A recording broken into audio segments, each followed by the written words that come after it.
আমারে কেউ স্যার বলতে হবে না, আমি এখানে গোলাম হিসাবে আসছি। একজন পুলিশ অফিসার যিনি নিজেকে জনগণের গোলাম মনে করেন, এমনটা আগে কখনো শুনেছেন? হ্যাঁ, এভাবেই লালমনিরহাট সদর থানা ওসি তার ব্যতিক্রমী দৃষ্টিভঙ্গি আর সাহসী কথাবার্তায় সাধারণ মানুষের মনে আশার আলো জ্বেলেছেন। তিনি স্পষ্ট করে দিয়েছেন, থানায় সেবা পেতে টাকা লাগবে না, কোনো দালালের দরকার হবে না, আর অন্যায়ের বিরুদ্ধে কথা বললেই হবে। তার কথায়, আমাকে স্যার বলতে হবে না, আমি জনগণের গোলাম। তার মতে, জনগণ আমাদের বেতন দেয়, তারাই মালিক, আমরা কর্মচারী। তিনি বলেন, যে ছেলে মাদক খায়, কাজ করে না, বাবা মাকে সম্মান দেয় না, তার জায়গা কেবলমাত্র জেলখানায়। তিনি চান ভালো মানুষ থানায় আসুক, অপরাধীরা আতঙ্কে থাকুক। এই থানায় বিচার চাইতে আসতে কোনো ভয় নেই।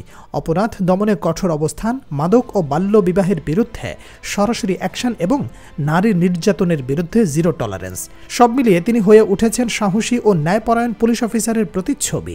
দর্শক, আপনার কি মনে হয় এই সাহসী ওসি কি বদলে দিতে পারবেন পুরো পুলিশ প্রশাসন?